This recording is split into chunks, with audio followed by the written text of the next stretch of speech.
Hey everybody, back again, back in the locker room. I'm gonna do the second part of neurodegenerative diseases.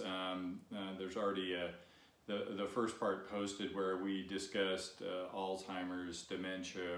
We discussed the frontal temporal lobe dementias, and most notably primary progressive aphasia as a subtype of that kind of cluster of dementia and all the things they had in common.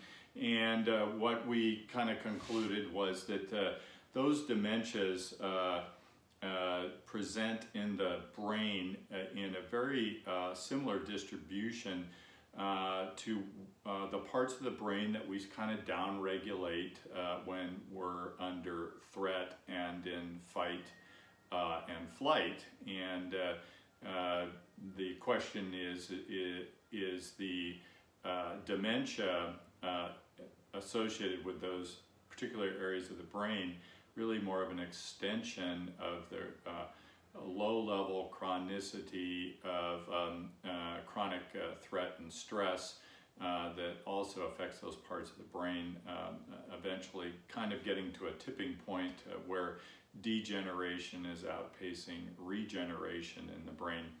And we emphasize the importance of a holistic strategy for not only the treatment of mental health issues, but of threat and stress in our life, and particularly a holistic strategy to the treatment of dementias, that just simply giving somebody a medication like an acetylcholine esterase inhibitor to increase the amount of acetylcholine to try and improve their memory is really not much of a treatment plan for somebody with the sort of the vast physiologic pathways that we talked about with these degenerative conditions presenting as dementia. And we kind of pointed out that within the context of that,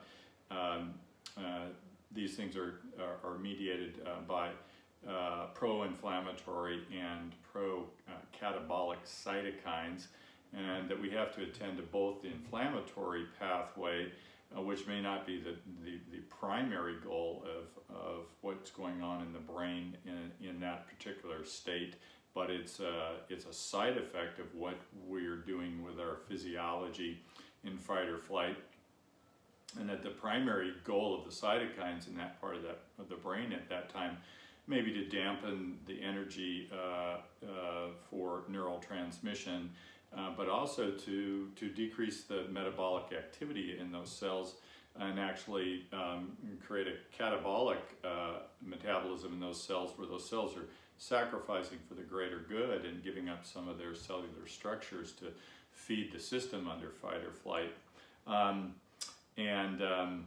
We talked also about that there's other mechanisms by which we decrease the blood flow to the brain there. But that combination of low blood flow, high inflammation, and high catabolism leads to the degenerative processes in the brain. And if we're not getting back into a healthy wellness state where we become anti-inflammatory and anabolic, or we're building tissue, we see this progressive deterioration.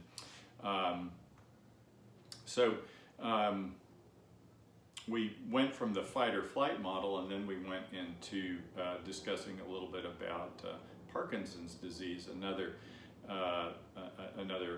neurodegenerative disease that has a dementia component to it, but is really most notable for the issues around movement with rigidity and freezing and fine tremor, herky-jerky kind of movements, festinations, and loss of vocalization, hypophonia, sometimes becoming almost mute, and how much that looked like freeze and faint physiology, our surrender, submissive physiology when fight or flight isn't working for us, and we choose another strategy hoping to survive. And all of these same mechanisms still apply when you look at the brain of a Parkinson's patient. They have a high level of pro-inflammatory cytokines in the anterior cingulate gyrus cortex, where we tend to see that with depression as well. So, depression being a bit of a surrender physiology, and then also really high pro-inflammatory cytokines in the basal ganglia, where our movements are coordinated for us, and high pro-inflammatory cytokines down in the substantia nigra, where a great deal of dopamine is produced and involved in our system of movement and motivation as well. So there's these correlates with threat, fight or flight, and freeze and faint, and how they present in neurodegenerative processes. We're now kind of moving into other neurodegenerative diseases today. I want to talk about MS, multiple sclerosis, and also ALS, amyotrophic lateral sclerosis, and how they maybe kind of will fit a little bit into this model of threat and safety that we've been talking about in regards to COVID and most recently in neurodegenerative processes. Let's talk a little bit about MS. Let's go up to the board for that. MS is essentially a disease of the myelin in our central nervous system. So myelin is what insulates the wires and makes the neural transmission, the neural signals flow faster and be more potent, okay? So we have the white matter in our brain is white mainly because of these myelin sheaths that wrap around the axons, which are essentially the wires that run from the cell bodies that go out and make connections everywhere. So if we actually go up to the cortex of the brain, we have a lot of cells up on the cortex of the brain, but they then have these long axons that go out and make other connections and signals. In fact, there's some really, really long axons that can go from the motor cortex of the brain down into the spinal cord, all the way down to into our low back. A really, really long wire there, and it's all wrapped in myelin. So we have these cells in our central nervous system, oligodendrocytes, that are responsible for wrapping our wires, insulating our wires to improve the speed of conduction. So what happens with MS is that we start essentially getting some degeneration in those myelin sheaths, and when that happens, our nerve conduction becomes degraded, and that can lead to a wide variety of issues, from movement to sensation, bowel bladder control, and visual changes, even cognitive type changes, because it can be sort of scattered throughout. Wherever myelin is running, you have the potential for developing an MS lesion.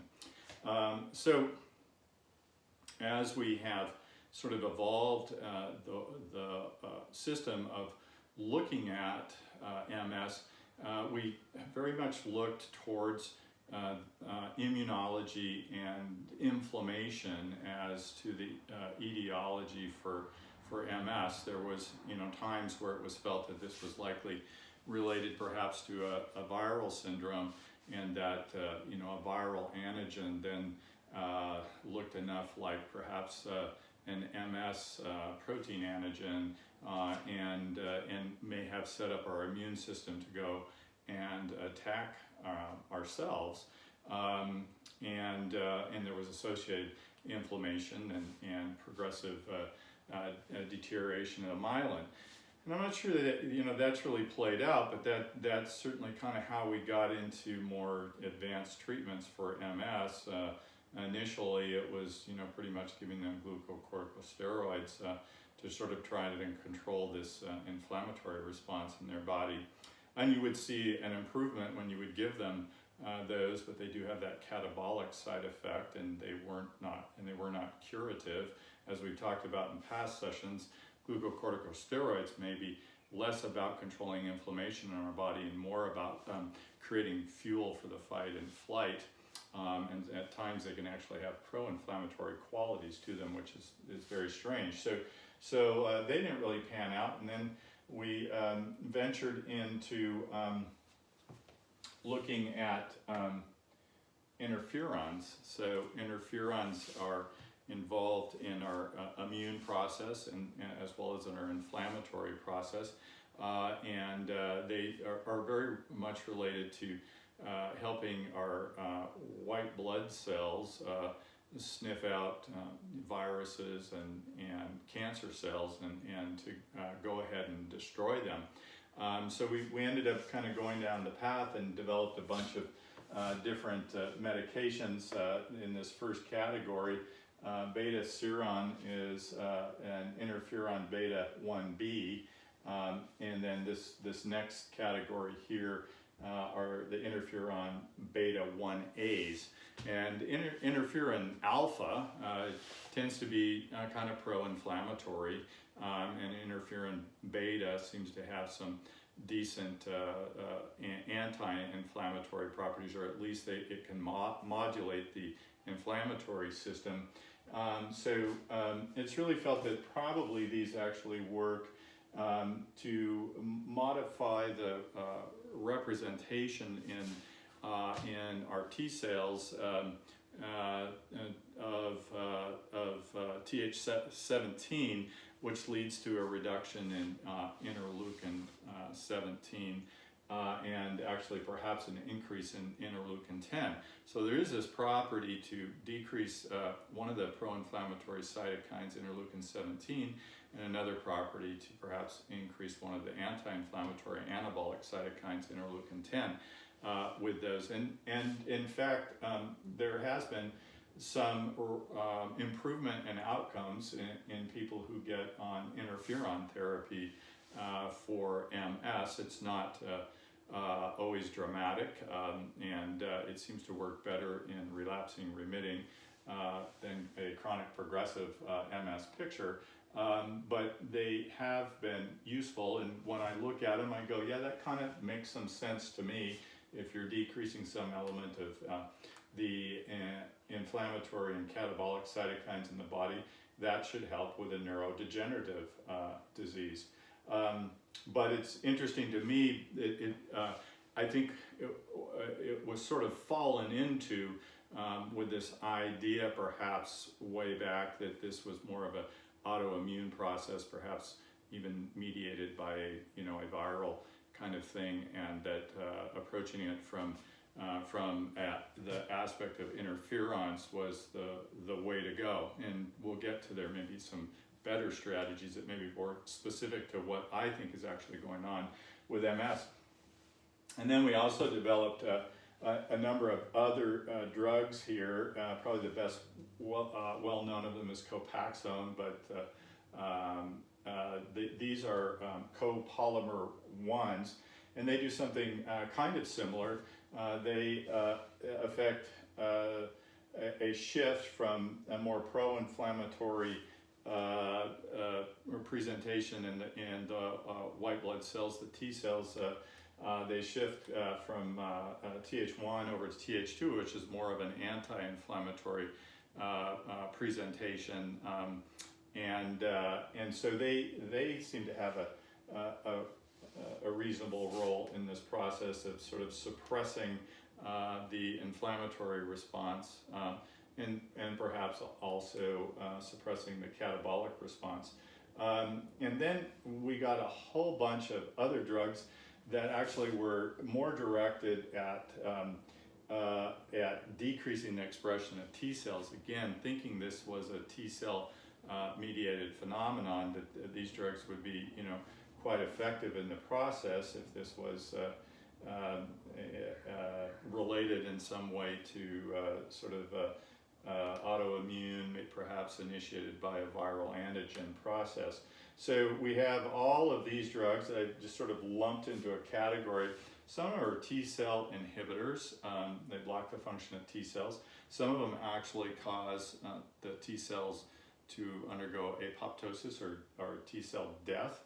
Some of them just sequester the T cells in our lymph tissue so they can't get out and do anything. And then we have some that are a little bit more generalized. Well, we've got one here, Ocrevus, that suppresses B cell function, and Tisabri and Novantrone, which in general suppress more of the white blood cells than just the T cells or the B cells. So these are very much targeting cellular immunity as a way of controlling MS. And I don't know that that's actually the best strategy. I have reservations as to whether, in fact, MS is abnormal T cell immunity.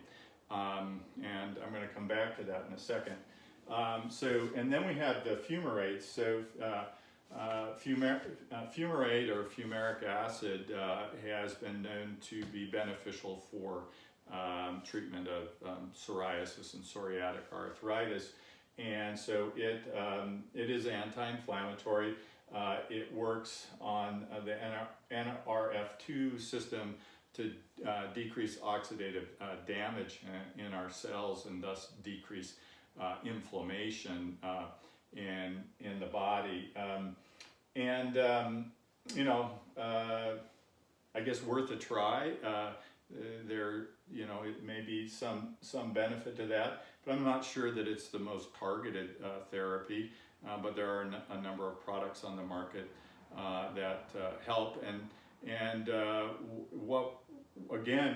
probably where these work the best is in suppressing the representation of interleukin 17, and we actually now have an interleukin 17 inhibitor on the market for psoriatic diseases, and so I don't know that these are going to be more effective in MS than actually using the interleukin 17 inhibitor, which has been demonstrated to be more effective in psoriatic conditions than using the different fumarates. So I'm going to put that out there and now kind of go back to maybe perhaps a different model than just the immune inflammation model, autoimmune inflammation model that we kind of have around MS. As we've talked about in our last session, is that under threat, our body produces pro-inflammatory cytokines. And these pro-inflammatory cytokines have multiple different functions in our bodies. One of them is that, yes, they do increase inflammation, but they also have other effects. They downregulate our neurotransmitters. They downregulate our anabolic and sex hormones. They downregulate oxytocin, which is one of our more anabolic and anti-inflammatory and actually bonding and the love hormone. And they are catabolic. In other words, they create destruction of our tissues or deterioration in our tissues. But there's a goal in that. If we're in fight or flight, if we're under stress and we're battling the tiger, we need fuel to sustain a fight, and also we need the fuel to sustain a flight, and perhaps a long flight. And so our body is looking for fuel sources.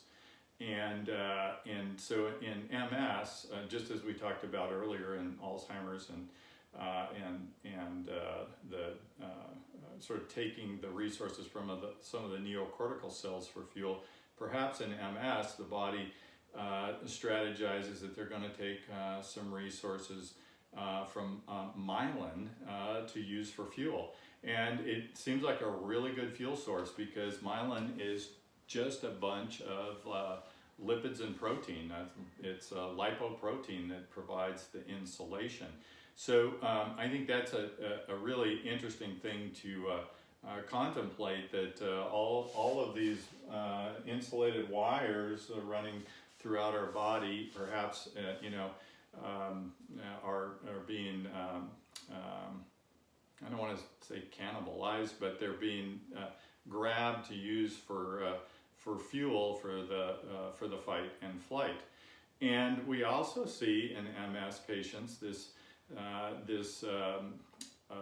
presentation of ApoE4 like we do in some of the other neurodegenerative diseases.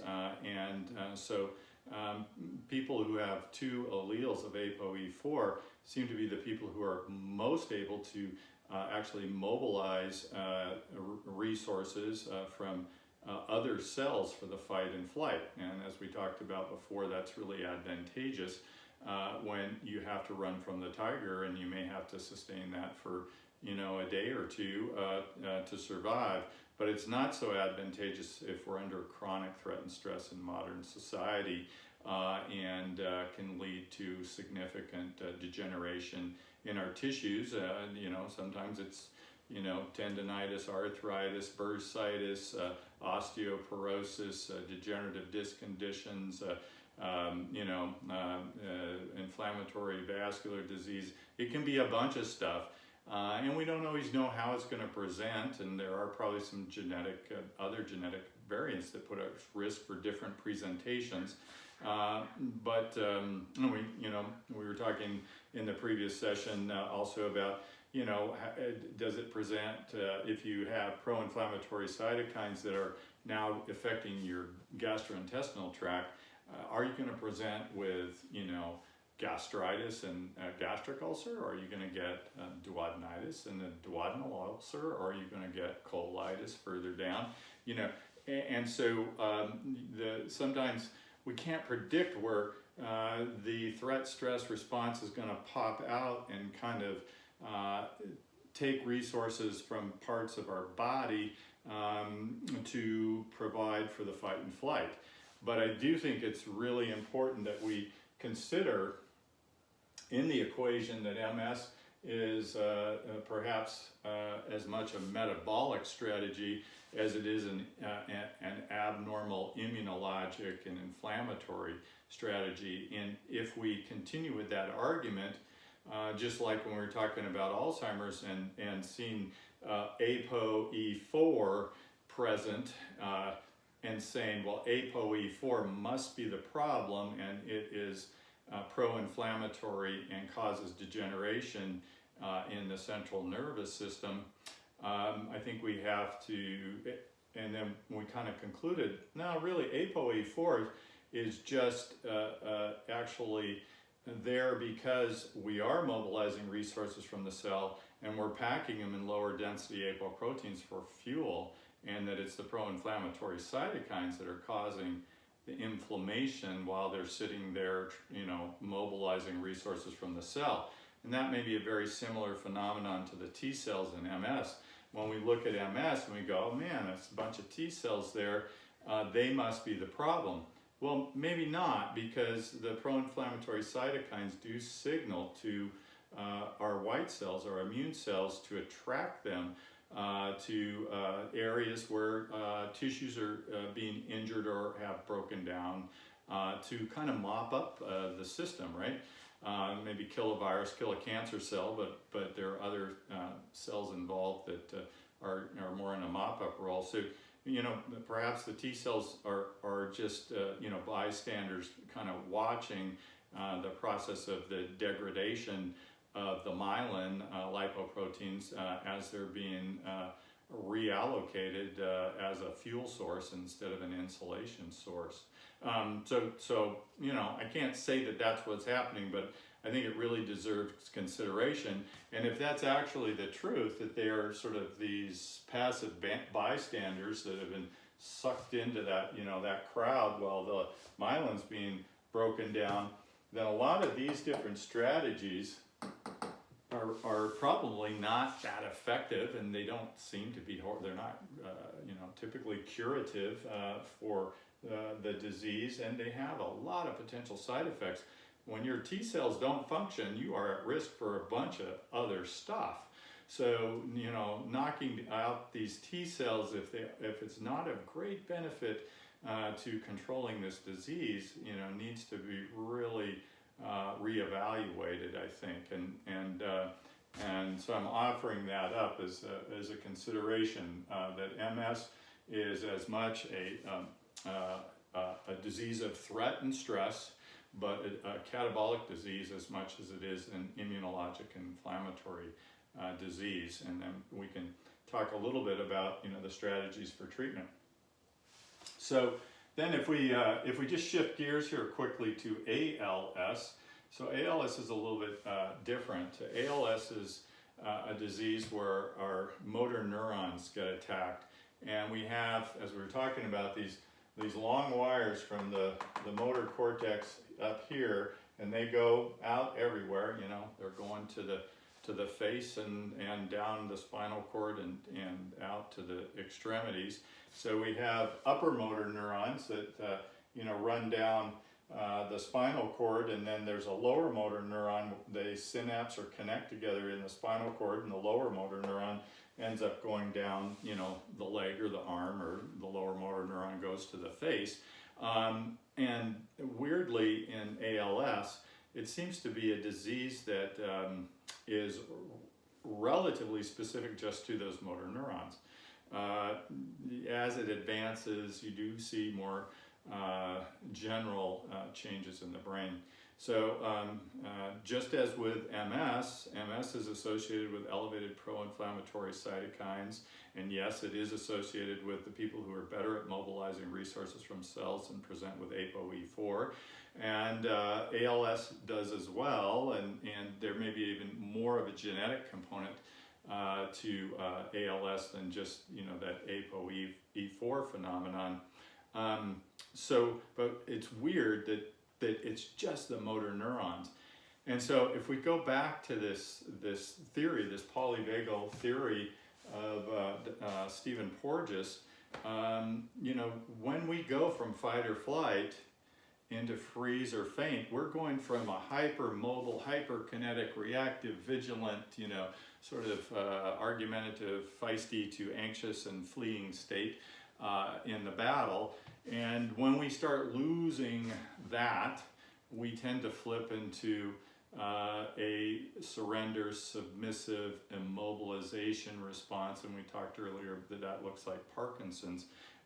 So in the basal ganglia, where a lot of motor movement is sort of coordinated and modified and controlled, and in the substantia nigra in Parkinson's, you see a lot of deterioration. I do wonder if in this freeze and faint physiology and the fact that we're trying to shut down the motor system, we're trying to go and curl up in a ball and be very quiet and very still and not yell, not speak, and feign death and hope the predator leaves us alone and passes us by, or at least doesn't even see us and just passes us by because we're immobile and quiet. So it's a bit of a stretch, but I think it's worth contemplating that perhaps a threat-stress response that gets severe and pushes us into freeze mode and immobilization mode, surrender or submission mode, even dissociation mode when it gets really severe, might also be affecting the motor neurons at a certain level. And all of a sudden they get shut down and they're saturated by pro-inflammatory cytokines and they start to degenerate. That it's a little bit of a stretch. Now you look at this long kind of list of what we do for MS. We don't really have a lot for ALS. We have kind of one drug that inhibits the NMDA receptor activity. So NMDA is a receptor that a neurotransmitter, sort of a monoamine type-ish neurotransmitter, glutamate, synthesized from glutamine, sits on, and glutamate is an excitatory neurotransmitter. And the story on glutamate is that if you have too much glutamate for too long and too high of doses, that glutamate, because it is excitatory to our neurons, it gets sort of everything overexcited, and the cells can't keep up with this constant stimulation of glutamate, and they start to wither and die, and that's called excitotoxicity, glutamate-induced cytotoxicity. And probably where the literature is clearest on that is around like post-traumatic stress disorder, this little amygdala here throwing out all the stuff it throws out, pro-inflammatory cytokines and glutamate associated with that. Around it, you start seeing a lot of atrophy in the brain, in the hippocampus, the dentate gyrus, and you can eventually also see it up in other neocortical structures. So, so I'm going to walk it back on that too, because I like questioning stuff. But I'm not so sure, because the cytokines are relatively new to us, and we know that the pro-inflammatory cytokines activate the production of glutamate, sensitize the receptors for glutamate. So the pro-inflammatory cytokines actually jack up glutamate, right? So I kind of believe the excitotoxic history of glutamate, that could be a real thing. But I also, as with the ApoE4 concept and as with the T cell concept, sometimes I do wonder if perhaps glutamate isn't just another rather ordinary neurotransmitter that happens to be more excitatory and activating than its counterpart GABA aminobutyric acid, that's more kind of chill and quieting things down. And glutamate is absolutely necessary for us. It ingrains pathways, it ingrains memories. It's part of learning and long-term, potentiation and learning. So glutamate's really important to us. And it seems a little funny to me that it's excitotoxic, that too much glutamate fries the circuits and everything dies and atrophies, where it seems much more logical to me that it's the pro-inflammatory cytokines that are present, and they are activating glutamate for the fight and flight, right? That's important to be activated in fight and flight, not sort of sleepy and chilled out. And the glutamate ends up being another innocent bystander in sort of the chronicity of pro-inflammatory cytokines and their destructive effects. So, we've got this kind of similar model going on where I'm just not sure we got it right. I'm pretty sure we don't have things right around how we are managing obesity, type 2 diabetes, and hyperlipidemia, and I have a suspicion that we're close, but there's a few things that are just a little offbeat. Okay, so let's just kind of flip back over here to some of the traditional recommendations that we tend to give around these threat stress response syndromes, and the first one is to do a complete threat assessment. And I'm not going to go in this because it's very clear in the last session that we have forms of physical threat, forms of spiritual threat, and we have the threat that exists in the shadows of the brain. And to truly get out of threat and stop this flow of pro-inflammatory and catabolic cytokines that are spinning, we've got to address this entire list and slow down that wheel and eventually try to get it spinning the other way, so we're less in fight, flight, freeze, and faint, and more in breathe, feed, digest, and rest mode, anabolic, build the tissue, anti-inflammatory mode. Again, there's previous talk, one on mental health, that kind of addresses these strategies in a little bit more detail. We've talked previously about Stephen Porges' work in the polyvagal theory that really digs into this really at an automatic or autonomic nervous system brainstem level. Dave Hanscom's work is a little more global, a little bit more holistic, but he really digs into how do we manage these chronic suppressions and repressions through expressive activities, and a lot of other things that he talks about. But you can also go to back to one of the YouTubes on mental health under the locker room. But you know, again, these same strategies I think hold up for MS and ALS and Alzheimer's and Parkinson's and probably Huntington's disease, which we didn't cover today, which is another motor disease with some movement disorder involved in it and some dementia, but probably falls into that, you know, kind of category of neurodegenerative processes around freeze and faint of Parkinson's and ALS.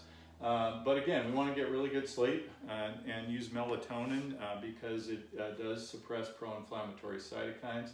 Our vitamin B's, C's, D's, and vitamin K2 are important for our general physiology. They help immunity and they suppress pro-inflammatory cytokines. We need to have a really good magnesium intake. They counteract the pro-inflammatory effects of calcium and they suppress pro-inflammatory and catabolic cytokines. They lower our blood pressure and do some other good stuff. We need good levels of zinc because zinc is really important for the enzymes, a lot of enzymes in our body, but to break apart our enzymes that produce things like angiotensin II and pro-inflammatory and catabolic cytokines, but also important for the enzymes that build anti-inflammatory cytokines and the anabolic cytokines. We've talked about the cholinergics and that our innate anti-inflammatory system is not cortisol, it's our cholinergic system. It's mediated by a neurotransmitter called acetylcholine. A lot of it is governed by the vagus nerve, a very big wandering nerve in our body that distributes acetylcholine, but also upregulates anti-inflammatory cytokines, anabolic cytokines. So we need to have enough things that will build our acetylcholine, so a nice fatty acid like phosphatidylcholine is good. We also have a couple drugs surrounding it, urocholine, which works on the acetylcholine receptors. And oddly, one of the acetylcholine receptors, one of them is a muscarinic one, one's nicotinic. Nicotine is activates this anti-inflammatory cholinergic system and is neuroprotective. It is protective in neurodegenerative diseases. So it is addicting, but if you've got a bad neurodegenerative disease, nicotine has been shown to provide protection, and it's through this cholinergic pathway of increasing the anti-inflammatory and anabolic cytokine levels. We've talked about the different hormones that are helpful, that the catabolic breakdown hormones are, you know, aldosterone, but much more so cortisol, and the ones that we want to control inflammation and build tissue, repair tissue, they come out of the DHEA category and they spin off into testosterone, estrogen, and progesterone. And we know that DHEA in and of itself is anti-inflammatory. It suppresses pro-inflammatory cytokines. We already talked about oxytocin. Its bad boy cousin is vasopressin, which is pro-inflammatory and a little bit catabolic and makes us a little irritable, angry, makes us hold on to water and puff up a little bit. Oxytocin is a natural analgesic. It helps women get through childbirth. It's the love hormone, but probably more importantly in this situation, it drops pro-inflammatory cytokines, and it is anabolic. It increases anti-inflammatory cytokines and helps us heal tissue. We even know from studies with wound healing that higher levels of oxytocin, you can heal a wound much faster when you have a good level of it. And then this ketogenic diet that we keep getting into in a lot of these talks. Ketosis is kind of a natural state for us. It's the fasting state when we sleep overnight, and we want to have good 8 hours of sleep, and we want to have 2 to 4 hours surrounding that sleep where we're actually not taking in much food, but particularly not taking in a lot of glucose, and allowing our bodies to get into a little ketosis. Now, we don't want a starvation diet. We just don't want a lot of simple carbohydrates, sugar, in our diet, because they tend to be more pro-inflammatory, where we know a ketogenic diet is kind of our natural diet overnight, and that when the ketones come out, they actually block inflammasomes, and they block the nuclear factor kappa B, which is the sort of assembly line for pro-inflammatory cytokines. So they're really good at dropping pro-inflammatory and catabolic cytokines and elevating anti-inflammatory anabolic cytokines. And that's why we got to get a lot of sleep, because that's when we're doing all our repair. And we shouldn't be getting up in the middle of the night and having a donut, or we're going to wreck the repair. We've talked about just the use of aspirin in general to counteract any kind of component of vascular disease that might complicate any of these syndromes when you're not getting enough blood flow to the brain. We talked about the cholinergics and how the cholinergic system is the anti-inflammatory and anabolic sort of neurotransmission or transmission system in the body.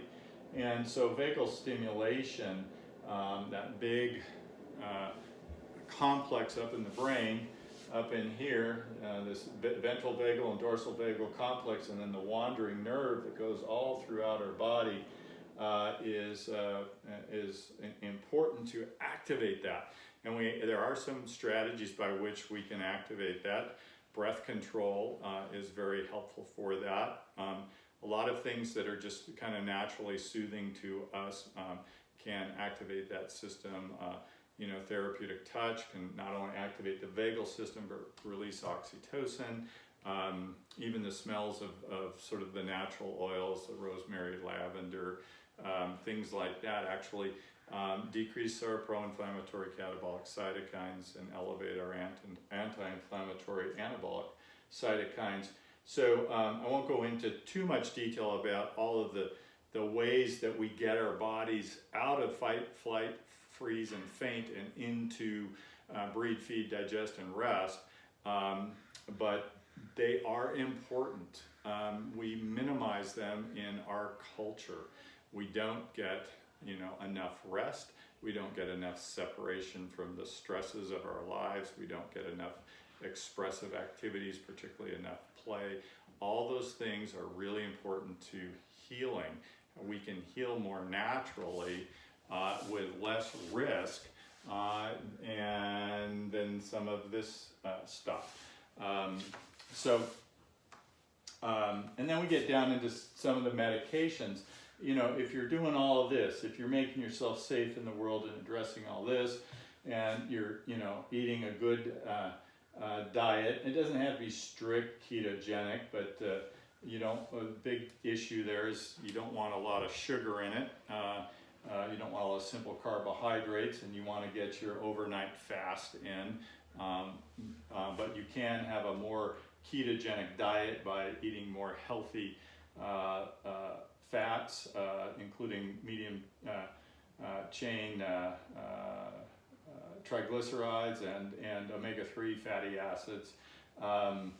But if this just kind of common sense stuff isn't really working, there are devices that actually can stimulate the vagal nerve. There's one that is acoustic. There's one that goes on your ear, perhaps even acupuncture the earlobe may do that.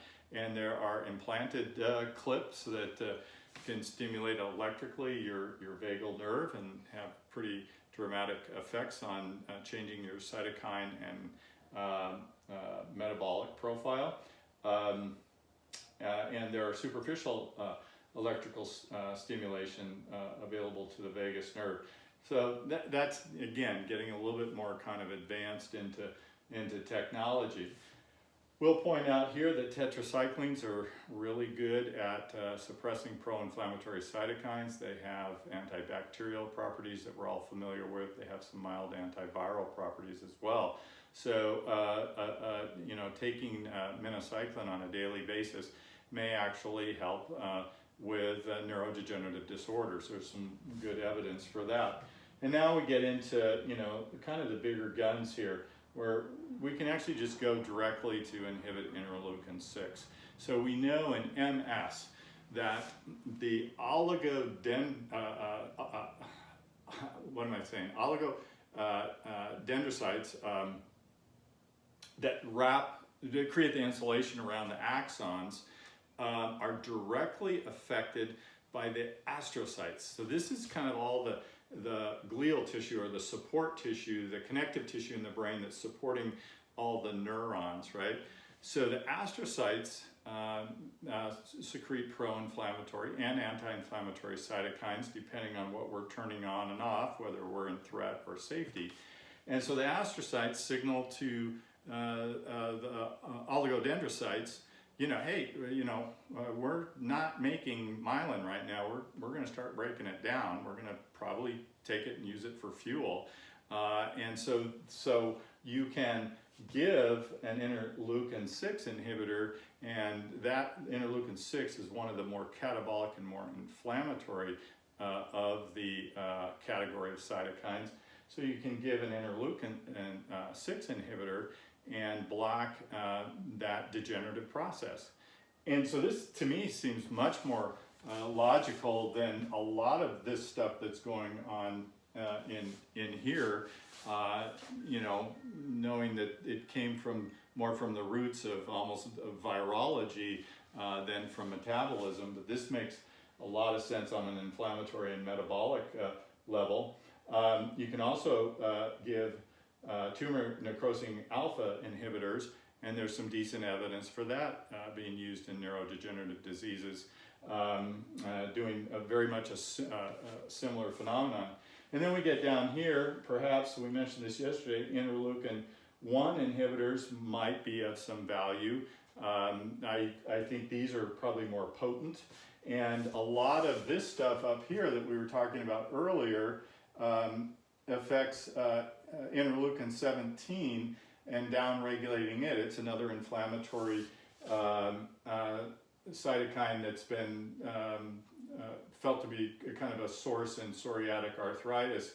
So both the fumarates and the interferons seem to have a significant effect on interleukin 17. So we do have on the market, available and approved for psoriasis, an interleukin 17 inhibitor that we actually know it works better than the fumarates in psoriasis.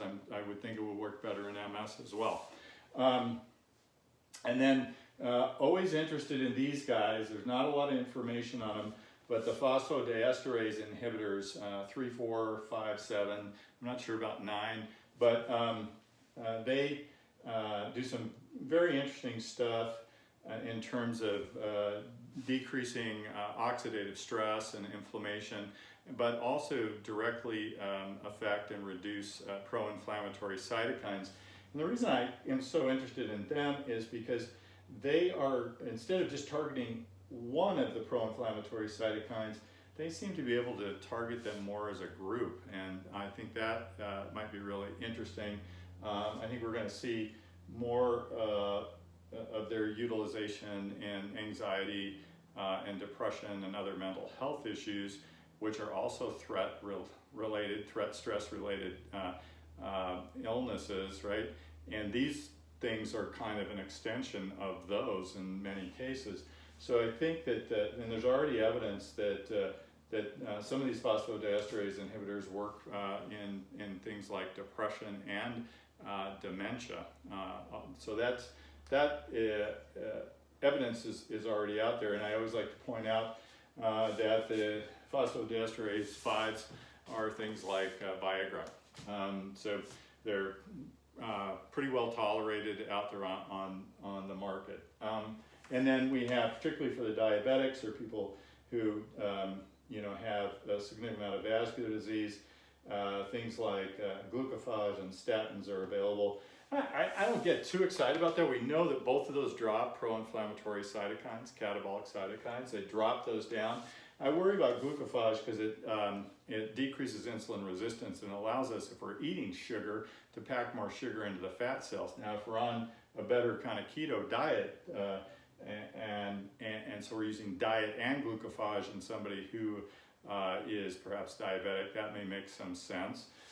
The statins similarly drop pro-inflammatory cytokines. That's probably the major mechanism by which they modify your lipid profile. Remember, when we're in a safe situation, when we've got a lot of food and we don't feel threatened, we tend to have more HDLs, and as our threat level goes up, all of these things, we need the fats for fuel, and so we start putting them in lower density packages so they're more available as a fuel source. So giving somebody a statin not only improves the lipid profile, but it's dropping the pro-inflammatory cytokines. But there are issues with statins in mitochondrial function and muscle function, and so that's not always great in people with neurodegenerative diseases that are involving movement and strength. And then just to sum up down there, there's some evidence that glutathione and acetylcysteine and alpha lipoic acid are pretty good at suppressing pro-inflammatory cytokines, and they're relatively harmless in supplement type doses. So anyway, that's just kind of a quick summary of some of the things that we can consider in managing these two neurodegenerative disorders. I probably have said a lot of things that are relatively controversial. If you scrub maybe through the literature, you can find plenty of references that will either back this up or at least kind of point us in the direction that I'm talking about. And I do think that we haven't moved the ball very much in ALS. We haven't moved the ball very much in MS. We haven't moved the ball very much in Parkinson's. Perhaps with deep brain stimulation, that's been a major advancement in Parkinson's. We haven't moved the ball that much in dementias. So I think they deserve another look, and so I'm encouraging everybody to look at these degenerative processes under the lens of threat versus safety, right? And under the lens of the pro-inflammatory catabolic cytokines, and that a lot of what we're seeing perhaps has less to do with the inflammatory immune system and more to do with our metabolic strategies in our body to survive a threat or an attack. So I'll leave it at that today. Thank you.